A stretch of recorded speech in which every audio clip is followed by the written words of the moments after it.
Last हमने पढ़ा था क्लासिकल पीरियड, उसके बाद हमने अपना मेडिवल पीरियड के बारे में पढ़ा। उसके बाद आपका आता है अर्ली मॉडर्न पीरियड, जिसमें आपका पहला टॉपिक है मुग़ल एम्पायर, मुग़ल साम्राज्य। मुग़ल साम्राज्य एक ऐसा साम्राज्य था जो चगताई तुर्को मंगोल मूल के एक फ़ारसी राजवंश द्वारा स्थापित और शासित था, जो भारतीय उपमहाद्वीप और अफ़गानिस्तान के बड़े हिस्से में फैला हुआ था। मुग़ल साम्राज्य आपका अफ़गानिस्तान के एरिया में और भारतीय उपमहाद्वीप के एरिया में बहुत बड़े हिस्से में फैला हुआ था। ये चगताई तुर्को मंगोल मूल के एक फ़ारसी राजवंश द्वारा स्थापित किया गया था और उन्होंने ही इसका शासन किया था। साम्राज्य की शुरुआत परंपरागत रूप से पानीपत की पहली लड़ाई में दिल्ली सल्तनत के अंतिम शासक इब्राहिम लोदी पर संस्थापक बाबर की जीत के लिए की गई थी। जो इब्राहिम लोदी की बाबर के ऊपर जीत हुई थी, उसके बाद इस शासन की शुरुआत की गई। मुग़ल महिलाओं ने सिर से पैर तक कई तरह के गहने पहने थे। उनकी वेशभूषा में आमतौर पर पैजामा, चूड़ीदार, सलवार, गरारा शामिल थे। इस तरह के वो लोग अपने कॉस्ट्यूम्स पहनते थे, इन सभी में सिर के गहने, पायल और हार शामिल थे। ज्वेलरीज़ का भी वो लोग बहुत शौक़ रखते थे, बहुत तरह के अलग अलग तरह के वो लोग ज्वेलरीज़ पहनते थे। यह उनकी समृद्धि और समाज में उनकी रैंक के एक विशिष्ट चिन्ह के रूप में किया गया था। जो जितनी ज्वेलरी पहनता था, उतना ही उसकी समाज में प्रतिष्ठा बढ़ती थी, उनकी एक रैंक बनती थी। तो अपनी रैंक को दिखाने के लिए भी वो लोग बहुत ज्वेलरीज़ पहनते थे। मुग़ल काल के दौरान कढ़ाई वाले जूते पहनने की एक व्यापक परंपरा थी। सजावटी चमड़े के साथ और औघी की कला के साथ सजाया गया था।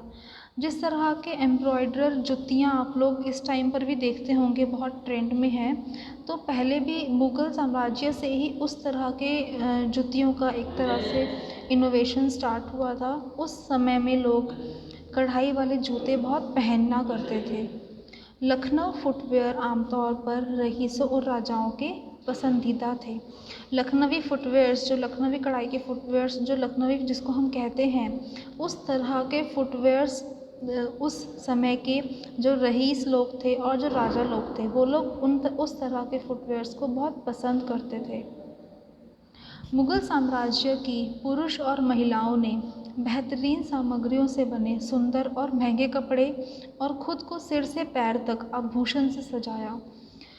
जो मुग़ल साम्राज्य के आपके मेल्स और फीमेल्स थे, पुरुष और महिलाएं थी, उन्होंने बहुत ही अच्छे फैब्रिक्स, बहुत ही अच्छी ज्वेलरी पहनी हुई थी।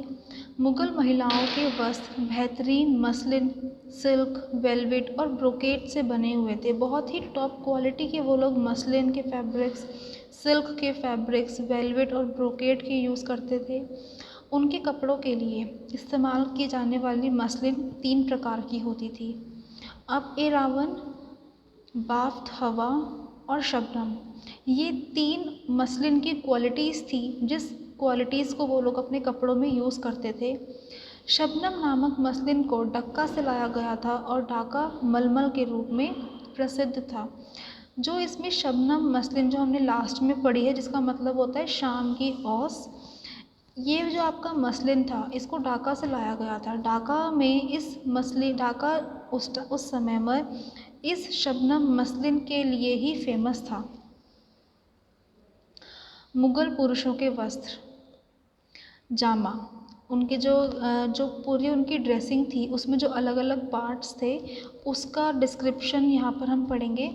पहला आता है आपका जामा। यकते ही जामा फ़ारस और मध्य एशिया में उत्पन्न हुआ, जहाँ इसे बस्त अगग के रूप में जाना जाने वाला एक आउटफिट बनाने के लिए पैजामा के ऊपर छोटा और लंबा दोनों तरह से पहना जाता था।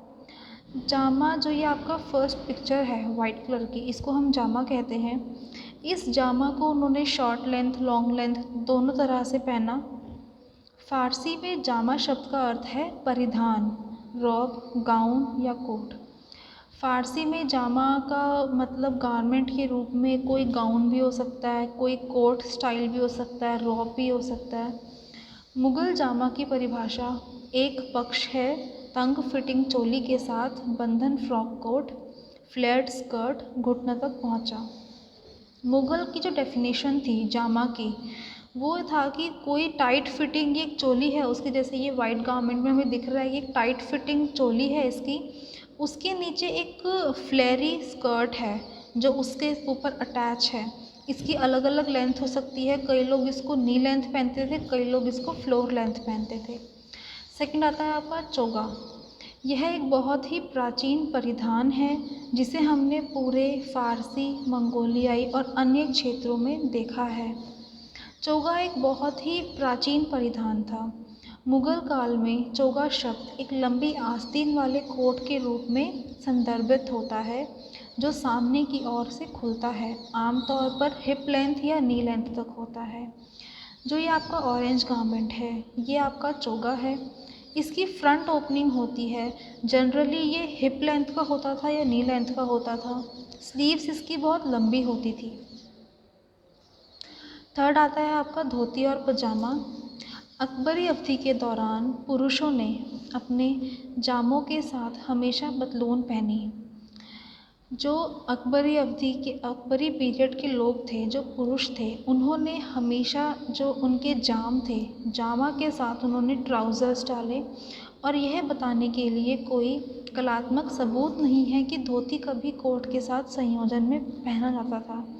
और इस बात का कोई सबूत नहीं मिला उस समय से कि वो लोग अपने जामा के साथ या जनरली घरों में धोती भी पहनते थे। इस बात का कोई प्रूफ नहीं मिला, लेकिन राजपाल ने अपने घर की गोपनीयता में धोती पहनी हो, सार्वजनिक रूप से उन्होंने पतलून ही पहनी थी। धोती का कोई प्रूफ तो नहीं मिलता, लेकिन ऐसा आइडिया है कि जो राजपाल थे वो अपने घर के अंदर जो कपड़े पहनते थे उसमें वो लोग धोती का यूज़ करते थे, क्योंकि उस समय तक धोती मार्केट में आ चुकी थी, धोती बहुत ट्रेंडी हो चुकी थी। तो धोती का कोई प्रूफ तो नहीं मिलता है, लेकिन ऐसा मानना है हमारे स्कॉलर्स का कि धोती को वो लोग अपने घर की गोपनीयता में पहनते थे, लेकिन सार्वजनिक रूप से उन्होंने ट्राउज़र्स ही पहने थे। अवधि की पेंटिंग से पता चलता है कि पैजामा लूज़ थे और कमर से घुटने तक बह रहे थे, मतलब कि जो उन्होंने ट्राउज़र पहने हुए थे, जो पैजामा उन लोगों ने पहने हुए थे, वो लूज़ फिटिंग के थे और वो उनके पैजामा कमर से लेके घुटने तक फ्लोई थे, मतलब ढीले थे तो फ्लोई वो अपने आप बन जाते थे, जहाँ वे एंकल तक नीचे गिर गए। और पैजामा उनके जो एंकल होती है उससे नीचे गिरते थे क्योंकि वो लूज़ थे। अक्सर निचले पैरों पर कपड़ा झूरीदार होता था। यह सुझाव देता है कि पैजामा पैर से अधिक लंबा था, जाम की आस्तीन की तरह। जिस तरह से उनकी जाम की स्लीव्स होती थी लंबी, उसी तरह से उनके जो पैजामा होते थे वो उनकी लेंथ से ज़्यादा बड़े होते थे, इसीलिए वो चूड़ीदार बनते थे उनके एंकल्स के ऊपर। कभी भी पैजामा रंग में जाम से मेल नहीं खाता है और ठोस रंग अकबर के शासनकाल के दौरान फैशन के रूप में दिखाई देते हैं। जो पजामा, जो ट्राउज़र्स वो लोग जामा के नीचे पहनते थे, वो कभी भी सेम कलर नहीं होते थे, कंट्रास्ट यूज़ करते थे वो लोग ज़्यादातर। और ठोस कलर्स यानी कि सॉलिड कलर जो आपके एक्चुअल कलर होते हैं, मतलब किसी भी तरह का कोई शेड नहीं, रेड, ग्रीन, ब्लू, जो सॉलिड कलर होते हैं, इस तरह के कलर्स शासनकाल के दौरान फैशन में दिखाई देते हैं। नेक्स्ट आता है आपका पटका, जो मेल्स पहनते थे। जामा की कमर के चारों ओर महीन कपड़े का एक लंबा टुकड़ा सैश की तरह बंधा था, यह पटका था। जामा के कमर में वो लोग एक अपने वेस्ट पे एक कपड़ा बांधते थे, उसको वो लोग पटका कहते थे, जिसमें एक जौहरी तलवार को निलंबित किया जा सकता था। उस पटके में वो लोग अपनी तलवार को फंसाते थे। आप लोगों ने देखा भी होगा मूवीज़ में कि वेस्ट पर एक कपड़ा बंधा होता है, उसमें वो लोग अपनी तलवार को फंसाते हैं। पटका जटिल डिज़ाइन या कढ़ाई या हाथ से पेंट या मुद्रित के साथ हाथ से बुना हुआ था। जो पटका वो लोग बांधते थे वो या तो बहुत ही जटिल डिज़ाइन का होता था या एम्ब्रॉयडरी का होता था या फिर प्रिंटेड होता था, जिसको वो लोग हाथ से बुनते भी थे। रॉयल्टी के लिए बनाए गए कई कपड़ों में शिल्प कौशल दिखाया गया था। जो रॉयल्टी के लिए कपड़े उन्होंने बनाए हुए थे उसमें एक शिल्प कौशल भी उन्होंने दिखाया हुआ था उस पटके में। नेक्स्ट आता है आपका पगड़ी या पटका, पगड़ी या पगड़ी।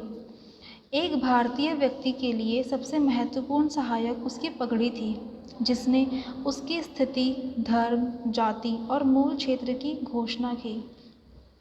जो भी आप लोगों ने जो हिस्टोरिकल सीरियल्स होते हैं या मूवीज़ होती हैं, उनमें आप लोगों ने देखा होगा कि पगड़ी का एक बहुत ही स्ट्रॉन्ग इम्पैक्ट था उनकी सोसाइटी में। जो पगड़ी पहनता था, पगड़ी से ही वो लोग, उन लोगों की धर्म, जाति, मूल क्षेत्र, स्थिति, इन सब की घोषणा होती थी कि वो कैसी कंडीशन में रहता है, वो किस जाति का है, वो किस धर्म का है। ये सब चीज़ें उनकी पगड़ी से सामने वाला गेस करता था। किसी को भी पगड़ी सौंपना कुल अधीनता का संकेत था। अगर वो किसी को भी अपनी पगड़ी सौंप रहे हैं, इसका मतलब होता था कि वो अपने आप को किसी के लिए बिल्कुल न्योछावर कर रहे हैं, अपने आप को पूरी तरह से उनके हवाले कर रहे हैं। किसी को पगड़ी सौंपना किसी को हवाले करने का प्रतीक था। और पगड़ी को हटाना सबसे अपमानजनक सज़ा थी जो किसी भी आदमी को दी जा सकती थी। और अगर कोई पगड़ी उतारता था तो वो सबसे ज़्यादा अपमानजनक सज़ा थी उन लोगों के लिए। किसी भी आदमी को अगर वो लोग पनिशमेंट दे रहे हैं कि अपनी पगड़ी उतारो, तो वो उनके लिए सबसे ज़्यादा अपमानजनक सज़ा थी। मुग़ल महिलाओं के कपड़े, अब जो उस समय के फीमेल्स के कपड़े थे, पेशवाज। ढीले जाम जैसे दिखने वाले पागे कमर में बांधने के साथ आगे की तरफ टाई होते थे। आमतौर पर हाई वेस्टेड और लंबी आस्तीन होती थी। जो उनके पेशवास थे, जिसको हम पेशवास कहते हैं, वो जाम की तरह ही दिखने में थे। कमर से उन लोगों ने आगे की तरफ उनको टाई किया हुआ था, हाई वेस्ट होते थे और बहुत लंबी स्लीव्स होती थी। कभी कभी लेयर्ड लुक के लिए कई महीन ट्रांसपेरेंट मलमल पेशवा पहने जाते थे। कभी कभी पेशवाई के तहत चोली या फिर हम जिसको ब्लाउज़ कह सकते हैं, वो भी पहनते थे। बहुत सारे अगर लेयरी लुक उन्होंने दिखाने हैं तो वो लोग ट्रांसपेरेंट मलमल यानी मसलिन के पेशवा पहनते थे। कई तरह के पेशवाओं में हमारी चोली भी वो लोग काउंट करते थे। ये लक एक लंबी अंडर ट्यूनिक है, आमतौर पर छोटी आस्तीन या स्लीवलेस के साथ। पेशवास के नीचे वो लोग अंडर ट्यूनिक पहनते थे, जिसकी स्लीव्स या तो छोटी होती थी या फिर स्लीवलेस होता था, क्योंकि उसके ऊपर उन लोगों ने एक अलग से ओवरकोट पहनना होता था। इसलिए ये लग एक अंडर ट्यूनिक है। पैजामा, यह दो फारसी शब्दों का एक यौगिक है। पै जिसका अर्थ है पैर और जाम जिसका अर्थ है कवर। बहुत प्राचीन काल से फ़ारस में ड्राइंग पैजाम पहने जाते रहे हैं। लगभग 1530 के बाद से भारत में कई प्रकार के पैजामा पहने गए थे। 1530 वर्ष के बाद इंडिया में बहुत तरह के पैजामा पहने गए थे। पैजामा का मतलब है कि अपने पैरों को जो भी चीज़ कवर करे उसको पैजामा।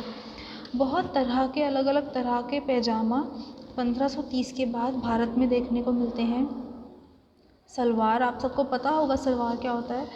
पुरुषों और महिलाओं द्वारा पहने जाने वाले टखने पर क्विल्टेड बैंड के साथ एक त्रिकोणीय रूप से पैजामा। सलवार नीचे से देखने में थोड़ी सी ट्रायंगुलर शेप की लगती है, ठीक है, तो वही यहाँ पर बोला हुआ है कि क्विल्टेड बैंड के साथ, यानी कि ऊपर जो जिसमें हम अपनी स्ट्रिंग डालते हैं, क्विल्टेड बैंड के साथ एक त्रिकोण रूप से दिखने वाला जो पैजामा होता था उसको सलवार कहते थे। ढिलजा, एक महिला की पैजामा रेशम से बनी चौड़ी और सीधी होती थी। जो भी पैजामा रेशम का, सिल्क का बना होता था, चौड़ा होता था और सीधा होता था, उसको ढिलजा कहते थे। गरारा, एक महिला की पैजाम घुटने तक कट जाती थी और गैदर्स होती थी। गरारा तो आज के टाइम पे फैशन में बहुत कॉमन भी है, तो आप सबको पता होगा कि वो नी लेंथ तक फिटेड होता है, वहाँ से कटने के बाद उसमें गैदर्स पड़ जाते हैं, उसको हम गरारा कहते हैं। फर्शी, एक महिला की पैजाम बिना मोड़े घुटनों तक कट जाती है और फिर प्लेट्स में गैदर हो जाती है। बिना टर्न किए घुटनों तक उसको काट देते हैं और उसके बाद उसको प्लेट्स में गैदर कर लेते हैं, उसको फर्शी कहते हैं। अब उस समय के हेडवियर्स, पगड़ी। मुग़लों ने अपनी पगड़ी बांधी, फिर बीजवर्ड पेन ज्वेलरी या अन्य अलंकरण के द्वारा सजावट को जोड़ा। जो मुग़ल साम्राज्य के राजा महाराजा थे, उन लोगों ने पगड़ी के ऊपर बहुत बीजवर्ड पेन ज्वेलरी या बहुत तरह के अलंकरण को डेकोरेट करने के लिए अपनी पगड़ी को उसमें लगाए। कैप्स, पहनी जाने वाली टोपी भारी सजावटी और विभिन्न प्रकार की शैलियों में होती थी। जिस कैप को वो लोग पहनते थे वो बहुत अलग अलग शैली यानी कि स्टाइल्स की होती थी। ये नीचे कुछ टोपियाँ हैं। चौगोशिया 4 खंडों में बना है। जो टोपी उनकी 4 खंडों में बनी होती थी उसको चौगोशिया कहते थे। कुबेडर यानी कि गुंबद के आकार की टोपी। काशी टीनुमा यानी कि नाव के आकार की, जो इस तरह की शेप होती है वो नाव के आकार की टोपी। दुपल्ली, आगे और पीछे के बिंदुओं के साथ छोटी संकीर्ण टोपी। रईसों के लिए नुक्कड़ हार, भारी काशिकाधारी वाले मंडिल, आमतौर पर काले मखमल की कढ़ाई या सोने चांदी के धागे के साथ। ये अलग अलग तरह के वर्क, अलग अलग तरह के शेप्स की टोपियाँ हैं जो जिस टोपियों को वो लोग पहनते थे। इसके बाद मुग़ल ज्वेलरी। मुग़ल महिलाओं ने अपने आप को कई प्रकार के आभूषणों से लाद दिया। अधिकांश यात्री इस बात से सहमत हैं कि आभूषण उनके दिल का बहुत आनंद थे। मुग़ल महिलाओं ने अपने आप को पूरा जड़ लिया था ज्वेलरी से। वो लोग बहुत ज्वेलरीज पहनते थे। जिस ज्वेलरीज देख के मालूम पड़ता था कि ज्वेलरीज ही उनके दिल को मतलब बहुत खुशी मिलती थी जितना ज़्यादा ज्वेलरी वो लोग पहनते थे। मुग़ल साम्राज्य में विभिन्न प्रकार के सिर के गहने, कान के गहने, नाक के गहने, हार, हाथ के गहने, कमर के बेल्ट और टखने यानी कि पैर के गहने का उपयोग करते थे। बहुत तरह की वो लोग ज्वेलरीज़ का यूज़ करते थे। वो लोग अपने पैरों में ज्वेलरी पहनते थे, कमर पे ज्वेलरी पहनते थे, गले में ज्वेलरी पहनते थे, हाथ में, नाक में, कान में, सिर में, वो हर जगह ज्वेलरीज़ को बहुत ज़्यादा पहनते थे। अब उस समय के जूते फ़ारसी शैली के थे। फ़ारसी स्टाइल के जूते थे उनके, और पुरुषों और महिलाओं द्वारा पहने जाते थे। कुछ अन्य जूते भी थे। दकाफ, रईसों और राजाओं द्वारा पहने जाने वाला। खुर्दनाऊ, बहुत हल्के बच्चे के चमड़े से बना लखनऊ जूते के लिए प्रसिद्ध था। मुग़ल काल में और औघी की कला, चमड़े और मखमली फुटवियर पर कढ़ाई बहुत लोकप्रिय थी। औघी की कला की जो कढ़ाई होती है वो उस समय में जूते पर बहुत लोकप्रिय थी। जूते को उन्होंने किसी भी बच्चे के जो लेदर होता है उससे जूतों को पहना, वो बहुत प्रसिद्ध थे उस तरह के जूते। दकाफ वर्क के जूते थे, जो दकाफ स्टाइल के जूते थे, वो रईसों और राजाओं द्वारा बहुत प्रचलित थे, बहुत फैशन में थे। तो ये आपके मुग़ल साम्राज्य के बारे में पूरा।